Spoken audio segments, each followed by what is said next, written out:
नमस्कार आप सभी को, स्वागत है आपका हमारे इस प्लेटफ़ॉर्म पर। हम लोग इस वीडियो में करंट अफ़ेयर्स के टॉप 500 क्वेश्चंस को देखूँगा और ये पिछले 7 महीनों के हैं, जो आगामी परीक्षाओं के लिए ये वीडियो आपके लिए काफ़ी महत्वपूर्ण साबित हो सकता है। तो इसको पूरा देखिएगा और साथ ही साथ अगर आपको इसकी पीडीएफ चाहिए, तो आप हमारे टेलीग्राम चैनल को जॉइन कर सकते हैं। वहाँ से पीडीएफ आप डाउनलोड कर लीजिएगा और चैनल को सब्सक्राइब करिए, वीडियो को शेयर करिए। तो चलिए शुरू करते हैं बिना समय गँवाए। क्वेश्चन नंबर पहले में दिया गया है कि अक्टूबर 2023 में भारत सरकार ने राष्ट्रीय हल्दी बोर्ड के गठन की अधिसूचना जारी की। ठीक है। हल्दी के वैश्विक बाजार में भारत की जो हिस्सेदारी है वो 62% से भी अधिक है। याद रखिएगा इस डेटा को। जो भारत की हिस्सेदारी है हल्दी के क्षेत्र में वैश्विक बाजार में वो 62% से भी अधिक है। अब आपसे केवल इतना पूछा है कि जब हल्दी की बात चली रही है तो मुझे ये बता दो कि हल्दी एक किस परिवार का एक पुष्पीय पादप है। ठीक है। तो हल्दी किस परिवार का है? हल्दी है जिंजीबेरेसी परिवार का एक पुष्पीय पादप है। अच्छा, यहाँ से एक प्रश्न आपसे साइंस में पूछा जाता है। आपसे करंट में तो केवल ये डेटा आपके लिए महत्वपूर्ण है। अच्छा, यहाँ से अगर मैं आपसे पूछूं कि बताओ मुझे, ये जो हल्दी है, हल्दी में एक सक्रिय जैव सक्रिय यौगिक पाया जाता है। इसका नाम हमारी परीक्षाओं में कई बार पूछा गया है। कौन सा हल्दी में जैव सक्रिय यौगिक पाया जाता है? ये नाम आप लिख लीजिए, करक्यूमिनाइड्स। ठीक है। इस इस जैव रासायनिक यौगिक का नाम याद रखिए, पूछ लिया जाता है परीक्षाओं में। ठीक है। नेक्स्ट देखो, क्वेश्चन नंबर दूसरा। नारी शक्ति वंदन अधिनियम, ये लोकसभा और राज्य ये जो अधिनियम है, ये लोकसभा, राज्य की विधानसभाओं और राष्ट्रीय राजधानी क्षेत्र दिल्ली की विधानसभाओं में महिलाओं को आरक्षण की बात करता है। नारी शक्ति वंदन अधिनियम। प्रश्न ये है कि ये आरक्षण इन्हें कितने वर्ष की अवधि के लिए दिया गया है? ठीक है। क्वेश्चन बड़ा सिंपल सा है, कितने वर्ष की अवधि के लिए दिया गया है? 15 साल के लिए आरक्षण दिया गया है। लेकिन एक प्रावधान और दिया गया है कि समय-समय पर इसकी जो आरक्षण की समय सीमा है, वो बढ़ाई जा सकती है। आंसर होगा आपका दूसरा। ठीक है। अब यहाँ से इस अधिनियम से 2-3 बातें आप याद रखो। सबसे पहली बात कि ये अधिनियम लोकसभा से कब पास हुआ? तो याद रखिएगा, तारीख पूछी जा सकती है। 20 सितंबर 2023 को ये अधिनियम राज्यसभा से कब पास हुआ? ठीक अगले दिन, यानी कि 21 सितंबर 2023 को। अब ये जो बिल था, पहले बिल होता है, बाद में अधिनियम बनता है। तो ये जो विधेयक था, ये अधिनियम कब बना? अर्थात राष्ट्रपति के हस्ताक्षर कब हुए? राष्ट्रपति की स्वीकृति कब मिली इसे? ये इसकी तारीख आप बताइए मुझे। इसकी जो तारीख है वो है 28 सितंबर 2023। ठीक है। तीनों तारीखें याद रखो। और विधायिकाओं में महिलाओं को 33% आरक्षण की इस विधेयक के द्वारा बात की गई है। ठीक है। नेक्स्ट देखो, क्वेश्चन नंबर तीसरे में दिया गया है, नारी शक्ति वंदन अधिनियम। ये अधिनियम है और ये अधिनियम आया है तो कौन सा संविधान संशोधन किया गया है? तो आप ये भी याद रखिएगा, 106वां संविधान संशोधन आया है। ठीक है। अधिनियम हुआ है के माध्यम से संविधान में कौन से अनुच्छेद जोड़े गए हैं? देखो ध्यान से, नारी शक्ति वंदन अधिनियम जो है वो आया है, उसके माध्यम से संविधान में कौन-कौन से नए अनुच्छेद जोड़े गए हैं। तो ये तीनों ही जो अनुच्छेद आपको दिख रहे हैं, ये तीनों जोड़े गए हैं। जो 330 का ए आर्टिकल है, ये क्या कहता है? ये कहता है लोकसभा में महिला आरक्षण की बात करता है। ठीक है। 332 का ए क्या कहता है? 332 का ए ये कहता है विधानसभा में महिला का आरक्षण। ये याद रखिएगा। ये पूछे जा सकते हैं आपसे कि इस अधिनियम के तहत महिला विधानसभा में महिला को आरक्षण देने की बात किस आर्टिकल में की गई है? तो 332 का ए होगा। ठीक है। तो ये सारे आर्टिकल्स याद रखो। नेक्स्ट देखो, 11 जनवरी 2024 को राष्ट्रपति हैं द्रौपदी मुर्मू। इन्होंने स्वच्छ सर्वेक्षण के परिणाम घोषित किए। इसमें भारत की तरफ से भारत की यहाँ लिखा जाएगा सबसे स्वच्छ छावनी किसे घोषित किया गया है? फिर से समझो, स्वच्छ सर्वेक्षण 2023 के अभी परिणाम जारी हुए हैं 11 जनवरी 2024 को। इसने जारी किए हैं राष्ट्रपति द्रौपदी मुर्मू ने। ठीक है। परिणाम घोषित किए हैं। अब आपसे ये पूछा है कि भारत की सबसे स्वच्छ छावनी कौन सी है? शहर नहीं पूछा है, ध्यान रखिएगा। छावनी पूछा है। तो छावनी है महू। ठीक है। महू कहाँ है? ये छावनी कहाँ पड़ती है? ये पड़ती है मध्य प्रदेश में। क्लियर बात? अब एक बात यहां से समझो, अगर मैं आपसे पूछूं कि मुझे बताओ कि सर्वश्रेष्ठ सफाई मित्र सुरक्षित शहर, ये इसका पुरस्कार किसे मिला है? सर्वश्रेष्ठ सफाई मित्र सुरक्षित शहर का पुरस्कार किसे मिला है? मिला है चंडीगढ़ को। ठीक है, याद रखेंगे। नेक्स्ट देखो, पांचवा है स्वच्छ सर्वेक्षण 2023 के पुरस्कार समारोह के दौरान वर्ष 2024 के लिए स्वच्छ भारत मिशन के गीत का विमोचन किया गया। इस गीत का शीर्षक क्या है? स्वच्छ भारत सर्वेक्षण 2023 जब पुरस्कार समारोह हो रहा था, उसी दौरान स्वच्छ भारत मिशन के गीत का विमोचन भी किया गया है। आपसे पूछा है कि इसका शीर्षक क्या था इस गीत का? इस गीत का शीर्षक था नया संकल्प है, नया प्रकल्प है। ठीक है, ये गाया किसने? ये भी आपसे पूछ सकता है, इसका गायन किसने किया है? तो इसका गायन किया है कैलाश खेर ने। ठीक है, इसका गायन किया है कैलाश खेर ने। मुझे एक प्रश्न और बताओ, ये जो स्वच्छ सर्वेक्षण 2023 अभी जारी किया गया है, मुझे बताओ इसमें 5 स्टार शहर के रूप में, शहर के रूप में किसे प्रमाणित किया गया है? Most important, Uttar Pradesh special ये है। 5 स्टार्स शहर के रूप में किसे प्रमाणित किया गया है, या किस शहर को प्रमाणित किया गया है? तो होगा नोएडा। ठीक है, याद रखिएगा इसको। हालांकि इसको मैंने Uttar Pradesh current affairs special में करवाया है आपके लिए। तो उत्तर प्रदेश करंट अफेयर्स को देखना हो तो आप हमारी प्लेलिस्ट में जाके देख सकते हो। नेक्स्ट देखो, हाल ही में हुए छत्तीसगढ़ विधानसभा चुनाव, आपको पता होगा अभी छत्तीसगढ़, मध्य प्रदेश, अन्य जगहों में चुनाव हुए हैं। तो बात छत्तीसगढ़ की हो रही इस प्रश्न में। छत्तीसगढ़ में विधानसभा के चुनाव हुए।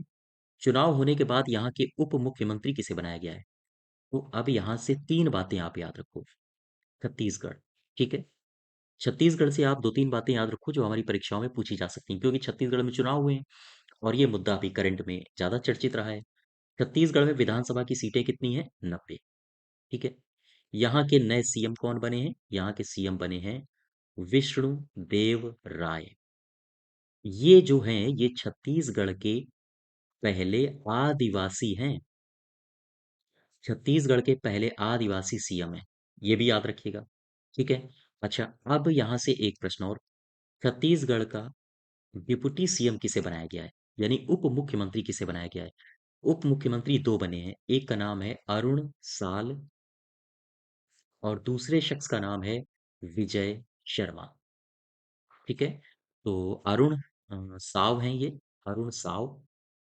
ठीक है, और विजय शर्मा, तो ये दोनों सही हो जाएंगे। क्लियर है बात? नेक्स्ट देखो अब। अच्छा, यहाँ से एक एक प्रश्न और देख लो। छत्तीसगढ़ का जो विधानसभा है, विधानसभा का अध्यक्ष कौन है? ये भी प्रश्न पूछा जा सकता है। तो इनका नाम है रमन सिंह। ये पहले पूर्व मुख्यमंत्री भी रह चुके हैं छत्तीसगढ़ के। ठीक है, नेक्स्ट देखो, हाल ही में मध्य प्रदेश में हुए विधानसभा चुनाव के बाद यहाँ के विधानसभा के अध्यक्ष किसे नियुक्त किया गया है? तो मध्य प्रदेश की बात कर लो थोड़ी सी। मध्य प्रदेश से 2-3 बातें याद रखो। कौन कौन सी? सबसे पहली बात कि यहाँ पर विधानसभा की सीटें कितनी हैं? तो याद रखिएगा 230 सीटें हैं। ठीक है, और यहाँ का सीएम किसे बनाया गया है? सीएम बनाया गया है मोहन यादव को। क्लियर है बात? अब तीसरा प्रश्न, यहाँ के जो उप मुख्यमंत्री हैं, उप मुख्यमंत्री, ये किसे बनाया गया है? ये उप मुख्यमंत्री बनाया गया है, इनका नाम है जगदीश जगदीश देवड़ा। और किसे बनाया गया है? और बनाया गया है राजेंद्र शुक्ला को।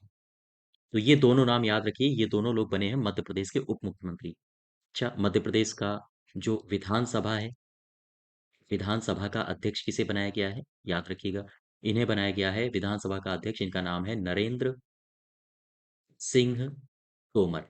ठीक है, तो आंसर हो जाएगा नरेंद्र सिंह तोमर। विधानसभा का अध्यक्ष ही पूछा है आपसे, है ना? नेक्स्ट देखो, क्वेश्चन नंबर 8वां, राष्ट्रीय एकता दिवस 31 अक्टूबर 2023, 31 अक्टूबर सरदार वल्लभ भाई पटेल के की स्मृति में मनाया जाता है राष्ट्रीय एकता दिवस। के अवसर पर प्रधानमंत्री नरेंद्र मोदी ने देश के युवाओं के लिए मेरा युवा भारत मंच, इसका शुभारंभ किया है। यह मंच भारत सरकार के किस मंत्रालय द्वारा स्थापित एक स्वायत्त निकाय है? याद रखिएगा, ये युवा कार्यक्रम और खेल मंत्रालय के द्वारा है, युवाओं के लिए है। और कौन सा मंच है? इस मंच का नाम याद रखो, मेरा युवा भारत मंच। ठीक है, मेरा युवा भारत मंच, याद रखिए इसको। तो ये किस मंत्रालय के द्वारा स्थापित हुआ है? युवा कार्यक्रम एवं खेल मंत्रालय के द्वारा। क्लियर बात? अच्छा, ये जो मेरा युवा भारत है, मेरा युवा भारत, ये एक आपने नाम सुना होगा, फिजिटल। ये एक फिजिटल मंच है। फिजिटल क्या होता है? फिजिटल दो शब्दों से मिलकर बना है, एक तो है फिजिकल, फिजिकल, और एक है डिजिटल। ठीक है, इन दोनों शब्दों से मिलकर बना है फिजिटल, तो ये एक फिजिटल मंच है। क्लियर बात? नेक्स्ट देखो, क्वेश्चन नंबर 9, निम्नलिखित में से कौन सुमेलित नहीं है?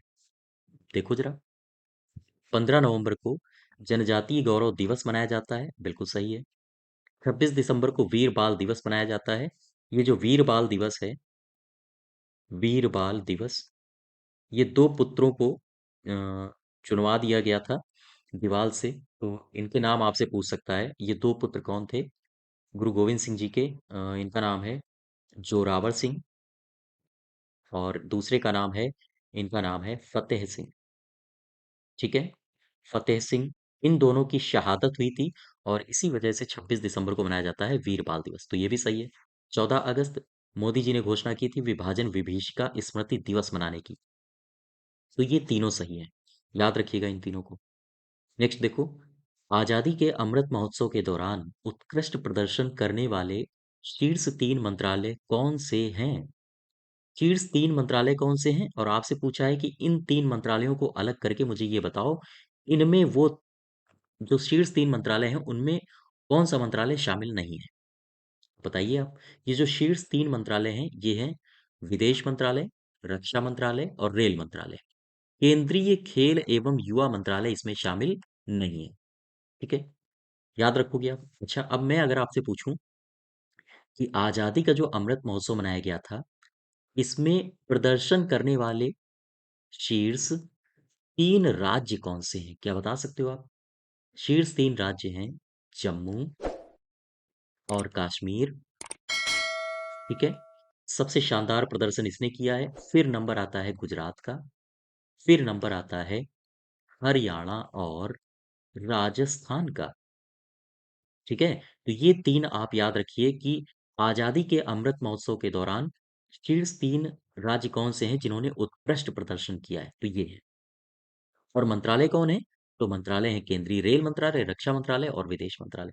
ठीक है, अब नेक्स्ट देखो, मेरी माटी मेरा देश, ये अभियान 9 अगस्त से 31 अक्टूबर 2023 के मध्य केंद्रीय युवा कार्यक्रम और खेल मंत्रालय और केंद्रीय संस्कृति मंत्रालय के द्वारा इसे आयोजित किया गया। प्रश्न में केवल आपसे इतना पूछा है कि ये जो अभियान है ना, मेरी माटी मेरा देश अभियान, इस अभियान की टैगलाइन मुझे बताओ, क्या है? इस अभियान की जो टैगलाइन है, वो है मिट्टी को नमन, वीरों को वंदन। याद रखिएगा इसको, मिट्टी को नमन, वीरों को वंदन।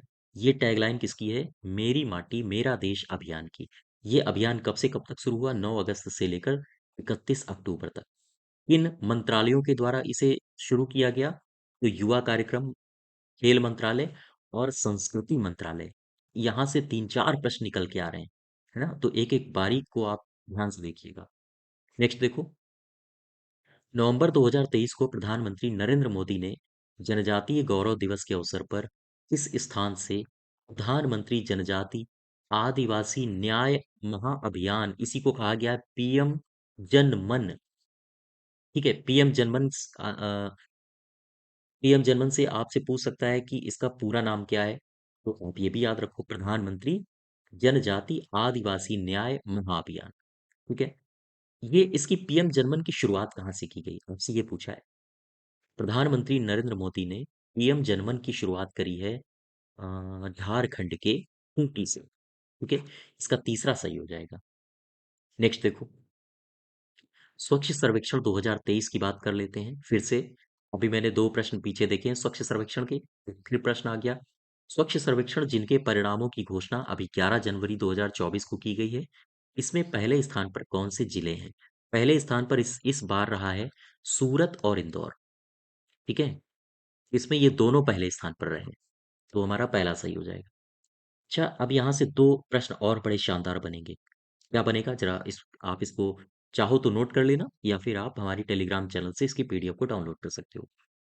आपसे पूछेगा कि 1 लाख से अधिक, ध्यान देते रहना, 1 लाख से अधिक आबादी वाली श्रेणी के हिसाब से, आबादी की श्रेणी के हिसाब से, 1 लाख से अधिक आबादी की श्रेणी के हिसाब से सबसे स्वच्छ शहर कौन से रहे हैं? तो आंसर होगा सूरत और इंदौर। ठीक, अब मैं प्रश्न बदल रहा हूं। मैंने कहा 1 लाख से नीचे की आबादी वाले, नीचे की आबादी वाली श्रेणी में पहला स्थान किस शहर का रहा, मुझे बताओ। पहला स्थान रहा है सासवड़, ये महाराष्ट्र में स्थान पड़ता है। और दूसरा स्थान किसका रहा है? दूसरा स्थान रहा है पाटन का। पाटन कहाँ है? ये है छत्तीसगढ़ में। ठीक है, अब मैं फिर से प्रश्न बदल रहा हूँ। मैं ये कह रहा हूँ कि ये जो स्वच्छ सर्वेक्षण 2023 दिया गया है, मुझे ये बताओ, इसमें शीर्ष राज्य कौन सा रहा है? अ, कौन सा राज्य जिसे सबसे स्वच्छ घोषित किया गया है? वो होगा महाराष्ट्र। फिर महाराष्ट्र के बाद कौन सा राज्य है शीर्ष राज्यों में? मध्य प्रदेश। फिर इसके बाद कौन है? इसके बाद है छत्तीसगढ़। ठीक है, क्योंकि अब आप यूपी ओरिएंटेड परीक्षाएं भी देंगे, तो उत्तर प्रदेश की बात कर लेते हैं कि उत्तर प्रदेश स्वच्छ सर्वेक्षण 2023 में किस स्थान पर ठहरता है। उत्तर प्रदेश का स्थान है 9वां। याद रखिएगा इसको। ठीक है, नेक्स्ट देखो। हाल ही में केंद्रीय शिक्षा मंत्रालय द्वारा अ, जारी के अनुसार, यहाँ रिपोर्ट होना चाहिए, रिपोर्ट लिख लो।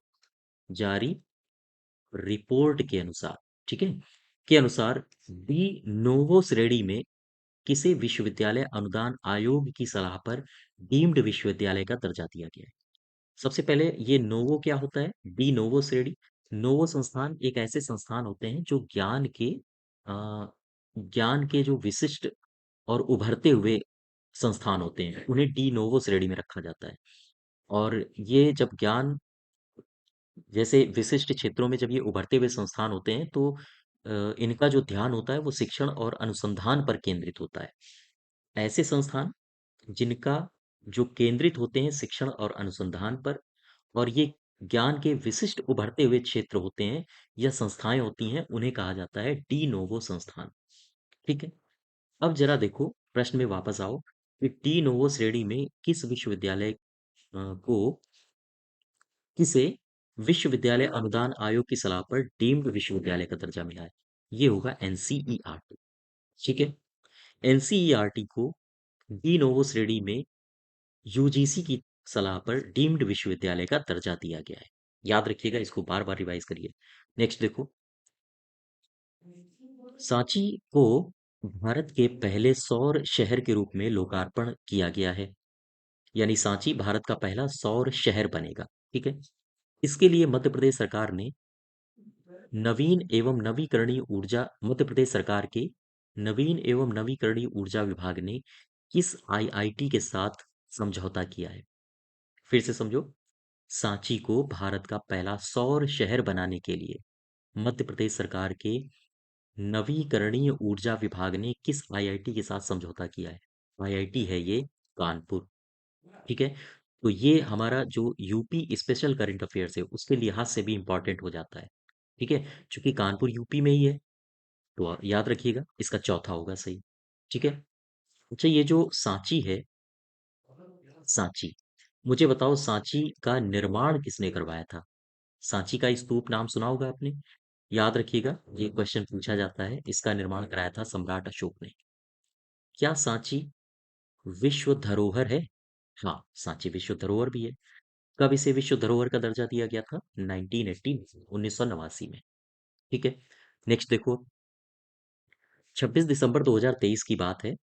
26 दिसंबर 2023 को मुंबई स्थित नौसैनिक पोतगाह में आयोजित एक समारोह में भारतीय नौसैनिक पोत, इसका नाम आपसे पूछा है कि किस नौसैनिक पोत को नौसेना में शामिल किया गया? इसका नाम है INS इम्फाल। ठीक है। ये एक ऐसा पोत है जो जिसका नाम पूर्वोत्तर राज्यों के नाम पे रखा गया है। तो याद रखिएगा INS इम्फाल। ठीक है। अच्छा, ये जो पोत बनाए जा रहे हैं, जैसे INS इम्फाल हो गया या INS मरमुगांव हो गया, तो ये पोत किस प्रोजेक्ट के तहत बनाए जा रहे हैं, आपसे ये भी पूछ सकता है। ये जितने भी पोत बनाए जा रहे हैं, ये बनाए जा रहे हैं प्रोजेक्ट 15B के तहत। ठीक है। तो कौन कौन से प्रोजेक्ट 15B के तहत पोत बनाए जा रहे हैं, ये भी आपसे पूछ सकता है। तो एक तो INS इम्फाल हो गया, प्रोजेक्ट 15B के तहत बनाए जाने वाला पोत। दूसरा कौन है? एक तो INS इम्फाल है, दूसरा याद रखिएगा INS विशाखापत्तनम। ठीक है। और कौन सा है? INS मोरमुगाओ। ठीक है। और कौन सा है जो प्रोजेक्ट 15B के तहत बनाया जा रहा है? INS इम्फाल। और कौन सा है? ये पांचवा है, ये अभी बना नहीं है और अभी ये बनाया जा रहा है, इसका नाम है INS सूरत। तो ये कुछ पोत हैं जो नौसैनिक पोत हैं जो प्रोजेक्ट 15B के तहत बनाए जा रहे हैं। ठीक है, याद रखिएगा इनको। नेक्स्ट देखो, रक्षा मंत्री राजनाथ सिंह ने विश्व की सबसे ऊंची एयरफील्ड अ, एयरफील्ड योमा योमा गलत लिखा है, यहाँ पर होना चाहिए न्योमा। ठीक है। तो न्योमा एयरफील्ड परियोजना का शिलान्यास कहाँ किया है, ये पूछा है आपसे। इसका शिलान्यास किया है हमारे राजनाथ सिंह जी ने लद्दाख में। अच्छा, एक प्रश्न मुझे और बताओ। अभी हाल ही में नेचिफू सुरंग, इसका उद्घाटन किया गया है। तो नेचिफू सुरंग का जो उद्घाटन हुआ है, वो किसने किया है? सबसे पहली बात, ये किया है राजनाथ जी ने। ठीक है, राजनाथ सिंह ने। प्रश्न ये बनता है कि नेचिफू सुरंग ये है कहाँ? ये है ARPR में। ARPR से आशय है अरुणाचल प्रदेश। ठीक है। कितनी लंबाई है इसकी? तो याद रखिएगा, ये 500 मीटर लंबी है। ये सारी बातें आप याद रखिए। नेक्स्ट देखो, सितंबर 2023 में केंद्रीय रक्षा मंत्री ने नेचिफू सुरंग का उद्घाटन किया।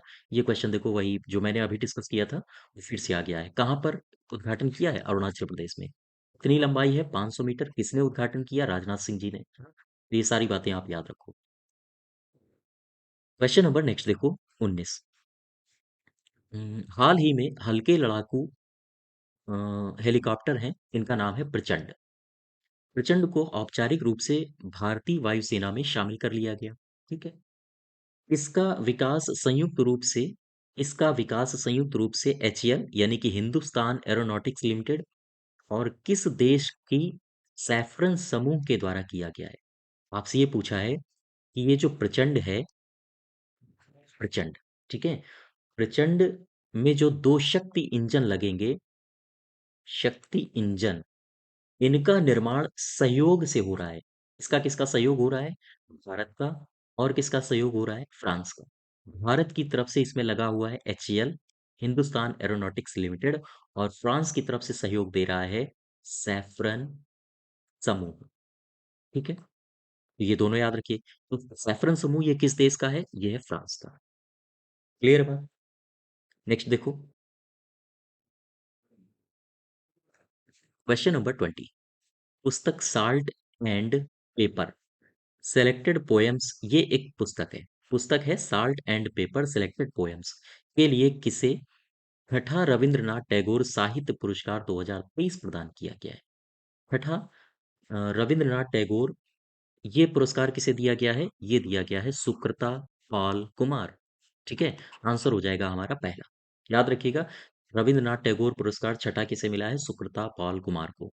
और इनको किस पुस्तक के लिए मिला है? तो आप पुस्तक भी याद रखो। पुस्तक है salt and paper selected poems. ठीक है। नेक्स्ट देखो, हाल ही में 33वां व्यास सम्मान दिया गया। ठीक है। ये व्यास सम्मान जो 33वां है, ये देता कौन है? ये देता है के बिड़ला फाउंडेशन।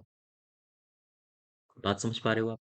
अच्छा, ये जो के बिड़ला फाउंडेशन व्यास सम्मान देता है, प्रश्न ये पूछा है कि 2023 में ये किसे मिला है? तो आंसर होगा पुष्पा भारती को। अब हम अगर आपसे ये पूछ लें कि पुष्पा भारती को किसके लिए मिला है, कौन सा संस्मरण है? इनका संस्मरण है यादें, यादें और यादें। ठीक है, ये संस्मरण है इनका, याद रखिएगा। इस संस्मरण के लिए पुष्पा भारती जी को मिला है 33वां व्यास सम्मान पुरस्कार।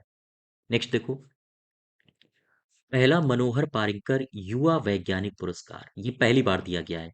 कौन, किसने दिया है? गोवा सरकार ने दिया है, ये भी याद रखो। 2023 ये किसे मिला है? ये मिला है डॉक्टर मथुर राज एस को। ठीक है, याद रखिएगा इसको। बाकी इसमें और कुछ चीजें जानकारी के लिए है नहीं, केवल आप इतना याद रखो, युवा वैज्ञानिक पुरस्कार डॉक्टर मनोहर पारिकर के नाम से जो दिया गया है पहली बार, वो किसे मिला है? वो मिला है मथुर राज को। ओके, नेक्स्ट देखो, इंदिरा गांधी शांति निःशस्त्रीकरण एवं विकास पुरस्कार पुरस्कार प्रदान किया गया है। ये किसे प्रदान किया गया है? आपसे ये पूछा गया है। तो ये जो प्रदान किया गया है, ये डैनियल बरेन बोमई और अली अबू अब्बास, इनको मिला है, दोनों। ये जो डैनियल साहब हैं, ये क्या करते हैं? ये डैनियल साहब हैं पियानो वादक। ठीक है, और जो अब्बाद साहब हैं, इन ये क्या करते हैं? ये दरअसल अब्बाद साहब, ये हैं फिलिस्तीन फिलिस्तीन शांति कार्यकर्ता। ठीक है, फिलिस्तीन शांति कार्यकर्ता हैं ये। तो इन दोनों लोगों को संयुक्त रूप से मिला है इंदिरा गांधी शांति निःशस्त्रीकरण एवं विकास पुरस्कार, डैनियल बरेनबोमई और अली अबू अब्बाद। ठीक है, नेक्स्ट देखो, 23वां फीफा फुटबॉल फुटबॉल विश्व कप 2026, इसका आयोजन कहाँ किया जाएगा? फीफा फुटबॉल विश्व कप, इसका आयोजन कहाँ किया जाएगा? देखो, अगर हम 23वें की बात करें, 23वां फीफा वर्ल्ड कप, ठीक है, इसका आयोजन कहाँ होगा? अमेरिका में होगा, कनाडा में होगा, और इसका कहाँ होगा? मैक्सिको में होगा। यानी कि 3 देशों में संयुक्त रूप से होगा। ठीक है, फिर मैं आपसे पूछूं कि मुझे बताओ 24वां फीफा कहाँ होगा? 24वां फीफा होगा मोरक्को में। मोरक्को, ठीक है, मोरक्को में होगा, पुर्तगाल में होगा और स्पेन में होगा। यहाँ पर संयुक्त रूप से होगा, और यहाँ भी संयुक्त रूप से होगा। ठीक है, ये याद रखिएगा। और तो आपसे प्रश्न में यही पूछा गया है, 23वां पूछा गया है, तो 23वां कहाँ होगा? कनाडा, मैक्सिको और अमेरिका, उपर्युक्त सभी सही है। ठीक है, नेक्स्ट देखो, बात कबड्डी विश्व कप की कर लेते हैं। कबड्डी विश्व कप 2025, इसका आयोजन कहाँ किया जाना है? तो जो कबड्डी विश्व कप 2025 है, इसका आयोजन किया जाएगा इंग्लैंड में। ठीक है, याद रखिएगा, इंग्लैंड में। और मुझे ये बताइए, अगर मैं आपसे पूछूं कि ग्रीष्मकालीन ओलंपिक खेल, ग्रीष्मकालीन ओलंपिक खेलों की मैं बात कर रहा हूँ। ग्रीष्मकालीन ओलंपिक खेल 2024, ये कहाँ होंगे? ग्रीष्मकालीन ओलंपिक खेल 2028 कहाँ होंगे? और ग्रीष्मकालीन ओलंपिक खेल 2032 कहाँ होंगे? मुझे बताइए। 2024 में जो ग्रीष्मकालीन ओलंपिक खेल होंगे, वो होंगे फ्रांस में। ठीक है, इसको आप एक जगह नोट कर लीजिएगा। ग्रीष्मकालीन ओलंपिक खेल जो 2028 के होंगे, वो कहाँ होंगे? वो होंगे अमेरिका में। और ग्रीष्मकालीन ओलंपिक खेल जो 2032 के होंगे, वो होंगे ऑस्ट्रेलिया में। ठीक है, नोट करिए इनको एक जगह और रिवाइज करिए। अब आ जाओ, मैं एक एक बात और आपसे पूछता हूँ। मुझे बताओ, अभी एशियाई खेल हुए थे, ठीक, खत्म हो गए एशियाई खेल। एशियाई खेल अब आगे वाले कहाँ कहाँ होंगे? आगे वाले का आशय है 2026 वाले एशियाई खेल कहाँ होंगे? 2023 में जो हुए थे वो 19वें थे, तो 26वां वाला होगा 20वां। फिर 2030 में एशियाई खेल कहाँ होंगे? और 2034 में एशियाई खेल कहाँ होंगे? बताओ। जो 26 में होंगे वो होंगे जापान में। ठीक है, जो 30 में होंगे वो होंगे कतर में, और जो 34 में होंगे वो होंगे सऊदी अरब में। बात समझ पा रहे हो आप? तो ये दोनों पॉइंट आप एक जगह, हाँ, याद लिखो और इनका रिवीजन करिए। नेक्स्ट देखो, 38वीं Akhil Bharatiya prize money Indira marathon 2023, ये प्रयागराज में हुई है। याद रखिएगा, आपसे ये भी पूछ सकता है कि अखिल भारतीय इंदिरा मैराथन ये सब कहाँ हुआ है? ये प्रयागराज में हुई है। इसमें पुरुष विजेता कौन है? आपसे ये भी पूछ सकता है इसमें पुरुष विजेता, और आपसे इसमें महिला विजेता भी पूछ सकता है। तो याद रखिएगा, पुरुष विजेता कौन है? पुरुष विजेता हैं, इनका नाम है जसवंत सिंह बघेल। ठीक है, आंसर हो जाएगा हमारा पहला। अगर आपसे महिला विजेता पूछ दे तो बताओ महिला विजेता कौन है? इनका नाम है रीनू। ये कहाँ से हैं? ये हैं हरियाणा से, और ये बंदा सेना से है, आर्मी से है। तो याद रखिएगा इनको। नेक्स्ट देखो, क्वेश्चन नंबर 27, ऑस्ट्रेलियन ओपन 2023 में पुरुष एकल विजेता कौन बना? ठीक है, पुरुष एकल विजेता आपसे पूछा जा रहा है। तो मैं अगर ऐसे लिखूं, ऑस्ट्रेलियन ओपन 2023 की मैं बात कर रहा हूं, ऑस्ट्रेलियन ओपन में मेल में विजेता कौन बना है और फीमेल में विजेता कौन बना है? मेल मतलब पुरुष, फीमेल मतलब महिला। ठीक है, मेल में कौन बना है? ये बना है नोवाक जोकोविच। ठीक है, किसे हराया है इसने? सित इनका नाम सित सिपास ऐसे कुछ करके है, तो आप देख लेना। मैं केवल हिंट में लिखे दे रहा हूं, सित सिपास। ठीक है, इनको हराया है, तो आपसे विजेता पूछा है, विजेता हो जाएगा नोवाक जोकोविच। ठीक है, अब मुझे बताओ महिलाओं में ऑस्ट्रेलियन ओपन किसने जीता है? महिलाओं में ऑस्ट्रेलियन ओपन जीता है एरिना सबालेंका। ठीक है, इन्होंने जीता। अच्छा, ये तो हो गया ऑस्ट्रेलियन ओपन। क्या मुझे बता सकते हो यूएस ओपन के बारे में थोड़ी जानकारी? यूएस ओपन में पुरुष विजेता का नाम बता दो, और महिला विजेता विजेता का नाम बता दो। पुरुष विजेता यूएस ओपन में है, यही है नोवाक साहब, नोवाक जोकोविच। और महिला विजेता में कौन है? महिला विजेता में है कोको गाफ। ठीक है, कोको गाफ, ये महिला विजेताओं में, याद रखिएगा इनको। नेक्स्ट देखो, यूएस ओपन में महिला विजेता तो पूछा नहीं है, पुरुष एकल पूछा है। यूएस ओपन में पुरुष विजेता कौन है? नोवाक जोकोविच, अभी मैंने आपको बताया। ठीक है, और महिला में कौन है? महिला में अगर पूछा जाए तो कोको गाफ है। कोको गाफ, इन्होंने किसको हराया था? इन्होंने हराया था सबालेंका को। ठीक है, ये जीती थी, ये हारी थी। नेक्स्ट देखो, यूएस ओपन 2023 प्रतियोगिता में महिला विजेता कौन रही हैं? तो महिला विजेता रही हैं कोको गाफ। ठीक है, यूएस में, यूएस ओपन में। और क्वेश्चन नंबर नेक्स्ट देखो, विंबलडन 2023 में महिला खिताब किसने जीता है? जो महिला खिताब जीता है, आप बात कर लो विंबलडन की। विंबलडन में मुझे ये बताओ पुरुष मेल कौन विजेता रहा है? पुरुष में विजेता रहा है, इनका नाम है कार्लोस कार्लोस अल्कराज। और जो फीमेल में विजेता रही हैं, उनका नाम है मार्केटा वेंद्रोसोवा। ठीक है, याद रखिएगा इनको। नेक्स्ट देखो, किस खिलाड़ी ने अपने कैरियर का तीसरा फ्रेंच ओपन 2023 का खिताब जीता? तो फ्रेंच ओपन किसने जीता है? फ्रेंच ओपन की बात हो रही है 2023।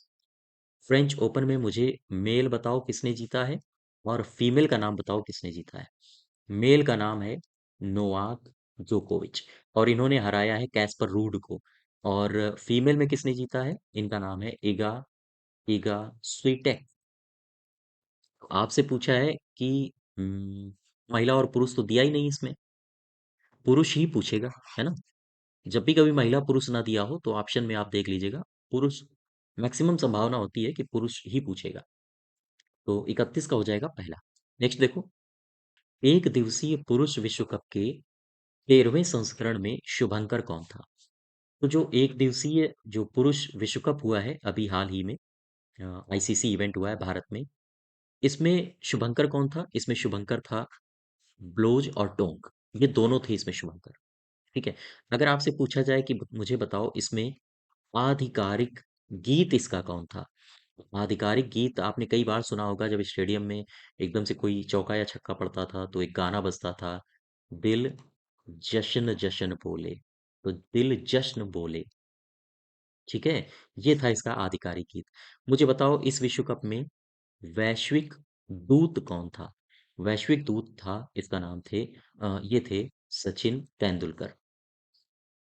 तो ये भी आप याद रखो, वैश्विक दूत का दर्जा किसे दिया गया था? सचिन को। ठीक है, नेक्स्ट देखो, किस टीम के विरुद्ध सेमीफाइनल मुकाबले में विराट कोहली ने एक दिवसीय अंतर्राष्ट्रीय क्रिकेट का अपना 50वां शतक पूरा किया?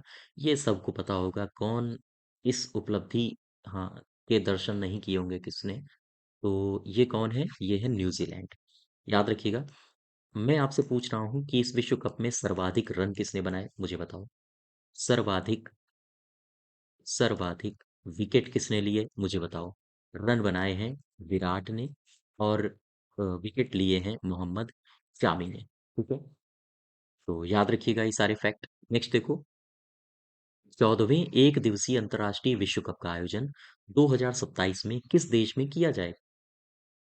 तो ये जो 13वां था, 13वां कहाँ हुआ था? भारत में। कब हुआ था? 2023 में। अच्छा, अब 4 साल बाद होगा, 2027 में। कहाँ होगा? ये होगा 14वां विश्व कप। ये होगा कहाँ पे? ये होगा साउथ अफ्रीका, साउथ अफ्रीका। संयुक्त रूप से होगा साउथ अफ्रीका, अफ्रीका कॉन्टिनेंट में। नामीबिया और जिम्बाब्वे, इन 3 जगहों पर संयुक्त रूप से होगा। और अगर हम पूछें कि 15वां विश्व कप कब होगा, तो ये होगा ठीक 4 साल बाद, यानी कि 2031 में। और कहाँ होगा? ये होगा भारत में, और संयुक्त रूप से होगा बांग्लादेश में। भारत और बांग्लादेश संयुक्त रूप से होगा 15वां विश्व कप 2031 में। ठीक है, नेक्स्ट देखो, 15वां एक दिवसीय अंतर्राष्ट्रीय विश्व कप किन दो या किन देशों की संयुक्त मेजबानी में वर्ष 2031 में किया जाएगा? तो मैंने अभी आपको बताया था, यही दोनों सही हैं, भारत और बांग्लादेश। नंबर नेक्स्ट देखो, 36, 37वें राष्ट्रीय खेलों 2023 का आयोजन कहाँ हुआ? ये राष्ट्रीय खेलों का आयोजन कहाँ हुआ है? जो राष्ट्रीय खेल हुए हैं 37 नंबर के, इनका आयोजन हुआ गोवा में।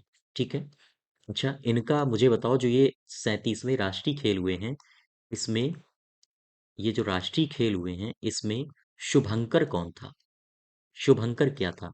याद रखिएगा, शुभंकर था मोगा। मोगा क्या है? मोगा है भारतीय बाइसन। ठीक है, इस राष्ट्रीय खेल में जो गीत था, क्या बता सकते हो गीत का शीर्षक क्या था? गीत का शीर्षक था गेट सेट गोवा। ये फैक्ट भी याद रखने पड़ेंगे आपको। ठीक है, पहले स्थान पर कौन आया इस राष्ट्रीय खेल में? पहले स्थान पर आया महाराष्ट्र। इसने 80 गोल्ड जीते हैं, महाराष्ट्र ने। और टोटल पदक जीते हैं 228, यानी 80 गोल्ड के साथ इसने 228 पदकों को जीता और पहले स्थान पर काबिज हो गया। ठीक है, क्योंकि हम लोग उत्तर प्रदेश से संबंधित हैं, तो हमारे उत्तर प्रदेश की भी लोकेशन आपको पता होनी चाहिए कि पदक तालिका में क्या रही है। उत्तर प्रदेश ने 11 स्वर्ण जीते, और 11 स्वर्ण के साथ टोटल जीते 71 पदक। ठीक है, टोटल 71 पदक जीते, जिसमें से 11 स्वर्ण थे। और उत्तर प्रदेश ने अपना स्थान सुनिश्चित किया है 15वां। पहले स्थान पर महाराष्ट्र रहा, और 15वें स्थान पर उत्तर प्रदेश रहा। तो इसका जो सही उत्तर होगा कि राष्ट्रीय खेलों का आयोजन कहाँ हुआ, आंसर होगा गोवा। ठीक है, नेक्स्ट देखो, 38वें राष्ट्रीय खेलों का आयोजन किस राज्य में प्रस्तावित है? ये 37वें थे, 38वां कहाँ होगा? 38वां होगा यूके, उत्तराखंड में। ठीक है, 38वां उत्तराखंड में होगा। नेक्स्ट देखो, 37वें राष्ट्रीय खेल 2023 में हुए। ठीक है, इसका आयोजन गोवा में हुआ, ये भी ठीक है। इसका शुभंकर क्या था? मैंने अभी बताया था, इसका शुभंकर मोगा, एक भारतीय बाइसन। ठीक है, नेक्स्ट देखो, निम्नलिखित में से 19वें एशियाई खेलों का शुभंकर क्या था? जो एशियाई खेल हैं, एशियाई खेल, अभी ये हुए 19वें। ठीक है, अभी समाप्त भी हुए थे। तो ये जो 19वें एशियाई गेम्स हुए हैं, इनका आपसे शुभंकर पूछा है। शुभंकर है Chenchen, Congcong, Lianlian. ये सभी सही है। ठीक है, 19वें एशियाई खेलों का आधिकारिक प्रतीक बता सकते हो? ये भी याद रखो, जो एशियाई खेल हुए थे, उनका आधिकारिक प्रतीक क्या है? आधिकारिक प्रतीक है काइट्स सर्जिंग। ठीक है, और इनका आधिकारिक स्लोगन क्या था? स्लोगन था heart to heart at the rate future. ये इनका आधिकारिक स्लोगन था। इसे भी याद रखो आप। नेक्स्ट देखो, 19वें खेलों के उद्घाटन समारोह में भारतीय दल के ध्वजवाहक कौन थे? तो याद रखिए, अगर बात उद्घाटन की करें, 19वें खेल कौन से राष्ट्रीय 19वें एशियन गेम्स, ठीक है। यहाँ एशियन खेलों की बात हो रही है। 19वें एशियन खेलों में उद्घाटन अगर समारोह की बात करें, कि उद्घाटन समारोह में ध्वज वाहक कौन था, और एक प्रश्न पूछा जाता है आपसे, समापन समारोह में ध्वज वाहक कौन था। अगर उद्घाटन समारोह में ध्वज वाहक पूछे तो आप दो नाम बताओगे। कौन कौन से नाम बताओगे? आप बताओगे हरमनप्रीत सिंह, और एक का नाम बताओगे आप, इनका नाम है लवलीना बोरगोहेन, ठीक है। अच्छा, अब समापन समारोह में अगर आपसे पूछ ले कि ध्वजवाहक कौन था, तो समापन समारोह में आप एक नाम बताओगे, इनका नाम है पी आर श्रीजेश, ठीक है। याद रखिएगा ये दोनों। तो आपसे यहाँ पर किसमें पूछा है? उद्घाटन समारोह में। आंसर हो जाएगा उपर्युक्त दोनों, ठीक है। नेक्स्ट देखो, 20वें एशियाई खेल 2026 में जापान में किन शहरों में आयोजित किए गए? तो 20वें एशियाई खेल, एक मिनट, आयोजित किए गए नहीं, ये किए जाएंगे, 2026 है ना। हम्म। तो 20वें एशियाई खेल ये 2026 में जापान के किन शहरों में आयोजित किए जाएंगे? तो जापान में होंगे, और जापान के आइची और नगोया में ये आयोजित किए जाएंगे। आंसर हो जाएगा हमारा एक और दो, दोनों, ठीक है। क्लियर है बात? अब देखो नेक्स्ट, 19वें खेलों के समापन समारोह में भारतीय दल के ध्वजवाहक कौन थे? तो अभी मैंने आपको बताया था, पी आर श्रीजेश, ठीक है। नेक्स्ट देखो, बिली जीन किंग कप महिला टेनिस की प्रमुख अंतर्राष्ट्रीय टीम प्रतियोगिता है। ये जो कप है, बिली जीन किंग कप, ये किससे संबंधित है? तो ये होगा टेनिस से, पहला प्रश्न। दूसरा प्रश्न, ये किस टीम से संबंधित है? तो ये जो कप है ये केवल और केवल महिलाओं के लिए समर्पित है। याद रखें, इसमें केवल महिला टीम ही भाग लेती हैं, ठीक है। तो ये जो कप हुआ है, आपसे पूछा ये है कि 2023 में इस कप का विजेता कौन रहा, ठीक, ये पूछा है आपसे। तो सबसे पहला तो प्रश्न ये है कि ये जो कप है, बिली जीन किंग कप, ये किस स्थान पर हुआ? इसका आयोजन स्थान कहाँ है? कहाँ पर ये हुआ?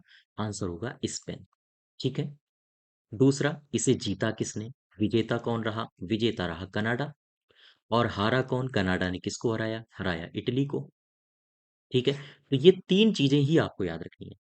बिली जीन किंग कप जो महिला टेनिस के लिए समर्पित है, उसका आयोजन कहाँ हुआ? स्पेन में। कौन जीता? कनाडा। कौन हारा? इटली, ठीक है। तो आपसे पूछा है विजेता कौन रहा है, विजेता होगा कनाडा। नेक्स्ट देखो, टेनिस के लिए डेविस कप फाइनल्स 2023 का विजेता कौन रहा? टेनिस के लिए डेविस कप फाइनल्स का विजेता कौन रहा है, आपसे इतना पूछा है। डेविस कप, एक क्वेश्चन स्टैटिक जीके का, कि डेविस कप ये किसके लिए खेला जाता है? ये समर्पित है टेनिस को। याद रखें, डेविस कप का संबंध किस खेल से है? टेनिस से। अब आ जाओ 2023 की बात कर लेते हैं। ये कहाँ पर हुआ? पहला प्रश्न, ये हुआ स्पेन में। दूसरा प्रश्न, इस कप को जीता किसने? इसका आंसर होगा, इस कप को जीता है इटली ने, ठीक है। इटली ने किसे हराया, यानी कि कौन सा देश हारा? हारा है ऑस्ट्रेलिया। तीन चीजें ही आपने याद रखनी है, बस, इससे ज्यादा कुछ नहीं याद रखना है। आप देख लो कौन विजेता रहा है, कौन विजेता रहा है, तो आंसर हो जाएगा हमारा इटली, ठीक है। नेक्स्ट देखो, विजय हजारे ट्रॉफी 2023 का आयोजन नवंबर दिसंबर 2023 में किया गया। इसका विजेता कौन बना है? तो वही प्रश्न, विजय हजारे की बात हो रही है।